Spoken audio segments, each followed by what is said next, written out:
Capítulo 4. Quanto ao mais, sede fortalecidos no Senhor e na força do seu poder, revesti-vos de toda a armadura de Deus, para poderdes ficar firmes contra as ciladas do diabo, porque a nossa luta não é contra o sangue e a carne, e sim contra os principados e potestades, contra os dominadores deste mundo tenebroso, contra as forças espirituais do mal, nas regiões celestes. Com toda oração e súplica, orando em todo o tempo no Espírito, e para isso vigiando com toda perseverança e súplica por todos os santos. Efésios 6, versículo 10 e 12 e versículo 18.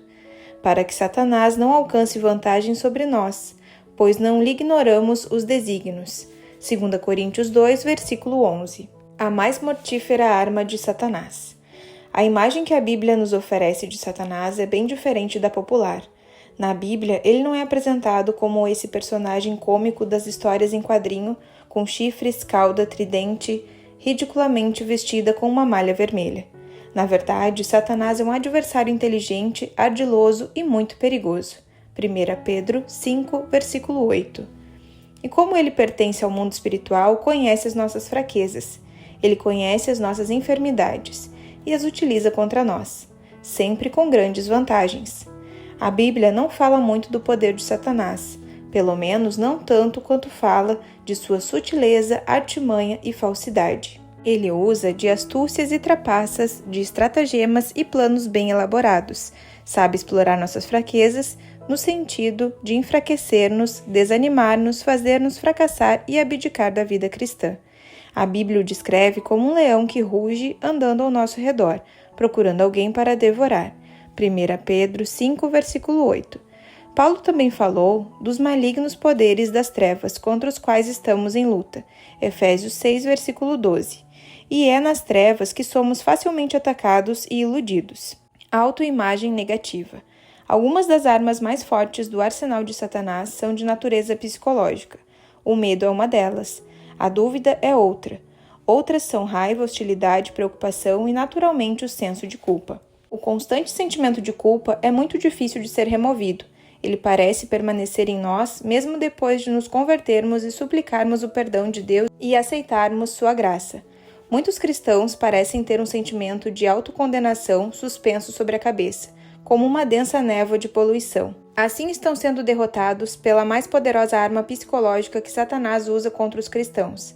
Essa arma tem a eficácia de um míssil mortal. O nome dela, autoimagem negativa. A maior arma psicológica de Satanás é um sentimento de inferioridade, incapacidade e falta de autoestima, que se acha enraizado no mais profundo do nosso ser. E esse sentimento está aprisionando muitos de nós, muito embora eles possam ter tido experiências espirituais maravilhosas, embora tenham grande fé e bom conhecimento da palavra de Deus. Apesar de entenderem perfeitamente sua condição de filhos de Deus, acham-se como que amarrados e tensos, acorrentados por terríveis complexos de inferioridade, presos a um profundo sentimento de que não valem nada. Existem 4 maneiras pelas quais Satanás aplica essa arma, que é mais mortal de todas as armas emocionais e psicológicas, com o objetivo de derrotar-nos e fazer-nos fracassar. 1. Autoimagem fraca paralisa nosso potencial. Tenho visto o terrível impacto dos sentimentos de inferioridade em todos os lugares onde tenho exercido meu ministério. Tenho presenciado trágicos desperdícios de potencial humano, vidas diluídas, talentos perdidos, com grande prejuízo de uma verdadeira mina de capacidade e possibilidades humanas. E tenho chorado interiormente. Sabe que Deus também chora por causa disso? Ele fica mais entristecido do que irado com essas coisas. Ele chora pela paralisação de nosso potencial causada por uma imagem própria negativa. E o preço é muito alto, pois parece que todos estamos lutando contra essas coisas. São muito poucos os que conseguem superar o tormento da dúvida quanto ao seu próprio valor, as arrasadoras decepções quanto à sua identidade e quanto ao seu futuro. Uma autoimagem fraca pode começar no berço, acompanhar-nos durante os primeiros anos da escola e intensificar-se na adolescência. Depois que nos tornamos adultos, ela parece se assentar sobre nós como uma névoa densa, que cobre muitas pessoas dia a dia. Há momentos que parece se dissipar um pouco, mas sempre retorna, como que tentando envolver-nos, sufocar-nos. Infelizmente, isso é uma praga que afeta muitos cristãos. O psicólogo cristão Jim Dobson, em uma mensagem gravada em fita intitulada A Guerra Psicológica de Satanás, conta que fez uma pesquisa com um grande grupo de mulheres. A maioria delas era casada, tinha saúde excelente e sentia-se feliz. De acordo com o depoimento delas, tinham filhos felizes e segurança financeira. Nessa mesma pesquisa, o Dr. Dobson citava 10 causas de depressão e pediu a essas mulheres que as numerassem na ordem em que afetavam sua vida.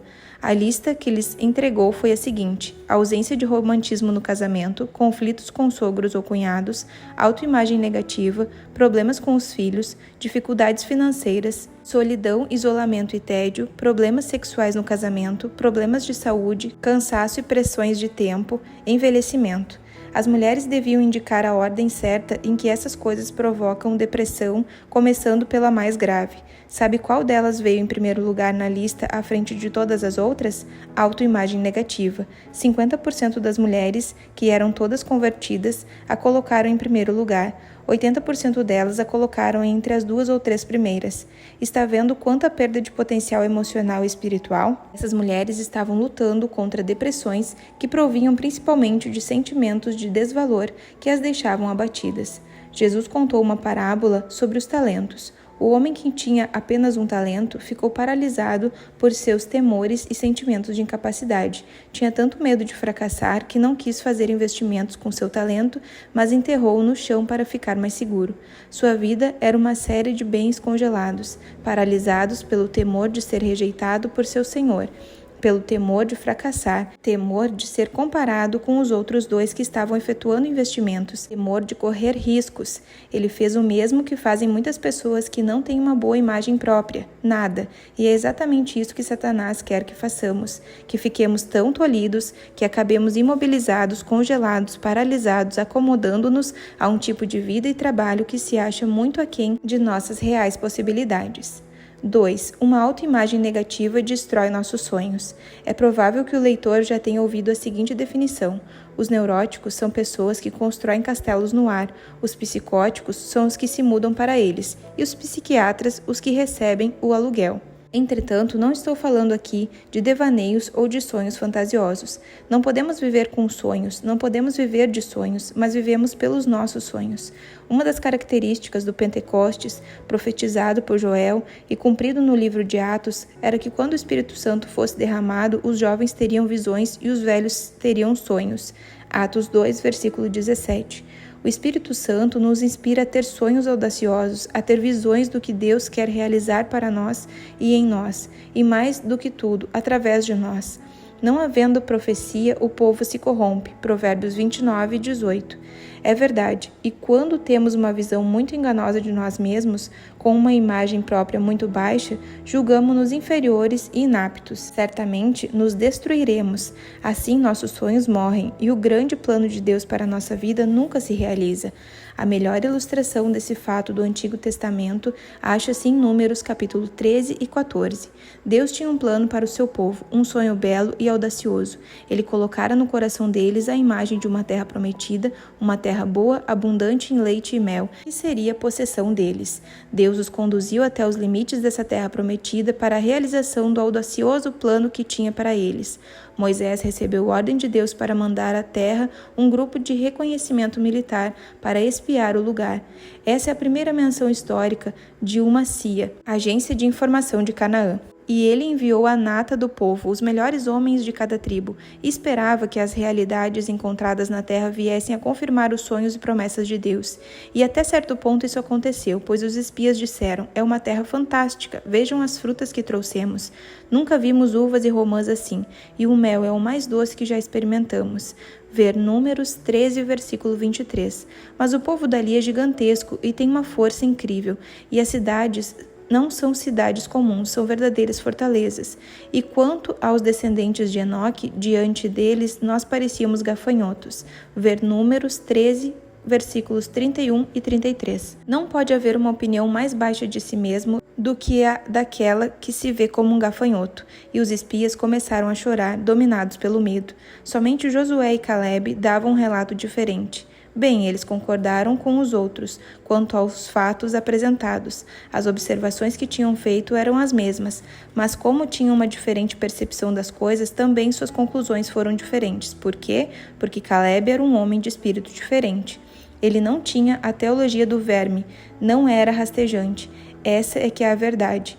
Ele e Josué não se viam como gafanhotos, e eles disseram o seguinte: é certo que o povo é alto, mas nós não o tememos, o Senhor está conosco. Gosto da gíria hebraica que Caleb e Josué empregaram nessa hora, dizendo: eles são como pão para nós, podemos devorá-los como pães, e podemos fazê-lo porque essa é a vontade de Deus para nós. É o plano de Deus para nós, e Ele tem prazer em realizá-lo em nós, e por nosso intermédio, Ele nos dará a realização desse sonho. Ele nos dará essa terra. Ver Números 14, versículos de 8 a 10. Mas o grande plano de Deus, o objetivo por causa do qual ele os tirara da escravidão do Egito, teve de ser adiado para daí a 40 anos, os 40 anos de sofrimento no deserto. O sonho divino não era um castelo no ar, feito por um neurótico, era uma realidade. Era frutas e mel, terras e cidades. Era tudo o que Deus desejava dar-lhes e estava ao alcance da mão deles.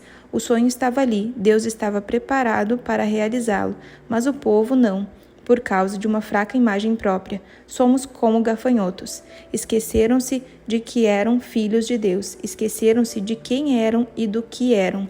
E como precisamos dessa mensagem hoje em dia? Estamos envolvendo muitos de nossos temores numa capa de autodepreciação mórbida e falsamente espiritual. Estamos encobrindo nossa autodepreciação com uma capa de religiosidade, chamando-a de consagração e autocrucificação. Já está na hora de termos sonhos mais audaciosos, está na hora de sairmos para o mundo com o nosso testemunho de maneira mais grandiosa. O que está nos segurando? Medo de sermos criticados? Medo de correr riscos? Medo das tradições? Medo da clientela? Por causa de nossa baixa imagem própria, frustramos o plano que Deus tem para nós, como corpo, pois que somos o seu próprio corpo. O que aconteceu aos nossos sonhos? Onde está a visão espiritual que Deus colocou diante de nós? O que foi que a destruiu? Nossos pecados, transgressões e maus hábitos? Duvido. É bem provável que nossos sonhos tenham sido adiados ou destruídos porque Satanás está conseguindo levar cada um de nós a pensar que somos gafanhotos ou vermes. E em consequência disso, nunca chegamos a perceber todo o nosso potencial como filhos de Deus. Estamos dominados por temores e dúvidas, sentimentos de inferioridade e de impotência. Até onde teria ido William Carey, o primeiro grande ministro protestante à Índia, se não tivesse um sonho? E ele o expressou com as seguintes palavras: espere grandes coisas de Deus, tente realizar grandes coisas para Deus. Esse é o tipo de sonho divino que pode ser destruído por uma imagem própria negativa. A falta de fé muitas vezes é alimentada pelo fato de subestimarmos o plano que Deus quer realizar através de nós. 3. A imagem própria negativa destrói nosso relacionamento com os outros. Pensemos em nosso relacionamento com Deus. Se ficarmos sempre a considerar-nos sem valor ou inferiores, o raciocínio natural é acharmos que Deus não pode nos amar e cuidar de nós. Esse tipo de pensamento muitas vezes produz questionamentos e ressentimentos que começam a azedar nossa comunhão com Ele. Afinal, de certo modo, não é culpa dele que estejamos assim? Ele nos criou como somos. Provavelmente, ele poderia ter nos criado diferentes do que somos, mas não o fez.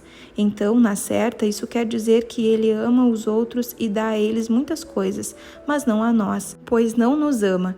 Eles estão bem, mas nós não. Depois que começamos a criticar o projeto, não demora muito e estamos criticando o projetista. É assim que nosso conceito sobre Deus fica envenenado e a percepção do que Ele sente a nosso respeito torna-se confusa, acabando por destruir nossa comunhão com Ele. A imagem própria baixa também estraga nosso relacionamento com os outros. Satanás usa nosso doloroso sentimento de inferioridade e de incapacidade para isolar-nos dos outros. A maneira mais comum de tolerar o complexo de inferioridade é nos retrairmos para dentro de nós mesmos e ter o menor contato possível com outras pessoas, e apenas de vez em quando dar uma espiadinha para fora, enquanto o resto do mundo segue em frente. Cristo ordenou que amássemos ao próximo assim como amamos a nós mesmos. Daí podemos inferir que é importante para a ética cristã e para os relacionamentos entre pessoas que tenhamos uma imagem própria sadia. Só podemos ajudar a outros quando temos uma opinião correta de nós mesmos. Quando nos depreciamos, ficamos por demais envolvidos em nós mesmos e com nós mesmos, e não temos nada para dar aos outros. Quais são as pessoas de mais difícil convivência? Aquelas que não gostam de si mesmas. Como não gostam de si mesmas, também não gostam dos outros e é difícil nos relacionarmos com elas. A imagem própria negativa é, dentre todos os fatores que conheço, o que mais destrói relacionamentos humanos. Quem tem uma autoimagem fraca está pedindo aos outros seres humanos que façam por ele uma coisa que ninguém pode fazer, levá-lo a sentir-se capaz e ajustado, quando ele já está convencido exatamente do contrário. Isso coloca um peso muito grande sobre uma esposa, marido, filhos, amigos, vizinhos ou membros da igreja. E essa pessoa torna-se hostil ou duvidosa, retraída ou dependente de outros. Deus quer que cada um de nós floresça com o seu vício pessoal, que cada um faça a sua parte, para que o jardim dele seja belo e colorido. 4. A imagem própria negativa prejudica enormemente nosso serviço cristão. Qual é o maior empecilho no caminho dos membros do corpo de Cristo que os impede de atuar como parte desse corpo? Qual é a primeira coisa que as pessoas dizem quando lhes pedimos para fazer qualquer coisa no corpo de Cristo? Lecionar na escola dominical? Tenho vergonha de falar à frente de muita gente. Dar testemunho na reunião de senhoras ou de homens? Eu não saberia falar nada. Evangelizar de casa em casa? Tenho medo de fazer isso. Cantar no coral? Por que você não pede a Mary? Ela tem uma voz bem melhor que a minha. Nós, os pastores, ficamos quase sufocados pela torrente de autodepreciação que as pessoas derramam sobre nós com suas desculpas para não trabalharem na obra de Deus. Não estou querendo colocar uma cravela quadrada num buraco redondo. Não. Nem todo mundo pode fazer tudo. Conheço pessoas na igreja que dizem: pastor, não sei falar em público, esse não é o meu dom, mas posso fazer outras coisas. Todo mundo é capaz de fazer alguma coisa e utilizar do seu dom em função de outros, dentro do corpo de Cristo. Você já notou que Deus não escolhe superastros para realizar sua obra? Analise bem e verás que é fato. Desde Moisés, que não pestanejou em dizer a Deus que era gago, até Marcos, o filhinho da mamãe que abandonou Paulo e Barnabé. Paulo estava certo quando disse que não são chamados muitos sábios, nobres e bem-dotados. Parece que Deus chama pessoas com imperfeições e fraquezas. Dá-lhes um trabalho para fazer e depois lhes concede graça para realizá-lo. O time de Deus não é constituído de muitos sábios, nem muitos poderosos, nem nobres, nem super-homens, nem mulheres maravilhas. 1 Coríntios 1, versículos de 26 a 31. O problema é que a nossa baixa autoavaliação de nós mesmos rouba de Deus grandiosas oportunidades de demonstrar seu poder e capacidade por meio de nossas fraquezas. Paulo disse o seguinte: de boa vontade, pois, mais me gloriei nas fraquezas. Por quê? Porque elas dão a Deus a grande oportunidade de demonstrar sua perfeição. 2 Coríntios 12, versículos de 9 a 10. Não existe nada que frustre mais o serviço cristão do que termos uma fraca imagem de nós mesmos, pois assim nunca damos a Deus a oportunidade de agir. Lembra-se daquela historieta sobre o mercado de um povoado na Índia? Todo mundo levava suas coisas para vender ali. Certo camponês levou um bando de codornizes, sendo que cada uma tinha um dos pés amarrado por um barbante. A outra ponta de cada um dos barbantes estava presa num anel metálico, pelo centro do qual passava um bastão, e todas as aves estavam caminhando em círculos, em volta do bastão, como mulas girando as rodas de um moinho. Parecia que nenhum dos presentes ali queria comprar as codornizes, até que um piedoso Brahmane passou no lugar. Ele cria na concepção hinduísta de que toda forma de vida devia ser respeitada, e o seu coração compassivo apiedou-se das aves. O Brahmane indagou do preço dos animais e depois disse ao comerciante: quero comprar todas. O homem ficou encantado, mas depois que o Brahmane lhe pagou pela compra, disse: agora quero que o senhor solte todas elas. O que disse, senhor? Indagou o outro surpreso. O senhor ouviu: corte os barbantes que prendem seus pés e solte todas. Liberte todas elas. Tudo bem, senhor, se é isso que o senhor deseja. E o camponês pegou a faca e cortou o cordel que prendia os pés das aves, deixando-as soltas. O que aconteceu? As codornizes simplesmente continuaram caminhando em círculos, afinal, o homem teve de espantá-las para que voassem mas um pouco mais adiante elas pousaram no chão e recomeçaram a caminhar do mesmo jeito. Estavam soltas, livres, desamarradas e, no entanto, ainda continuavam a caminhar em círculos, como se ainda estivessem presas. Você se enquadra nessa figura? Livre, perdoado, filho de Deus, membro da família dele, mas ainda vendo a si mesmo como um verme rastejante ou como um gafanhoto? Uma imagem própria negativa é a mais mortal arma psicológica de Satanás e pode manter-nos girando no círculo vicioso do medo e da inutilidade.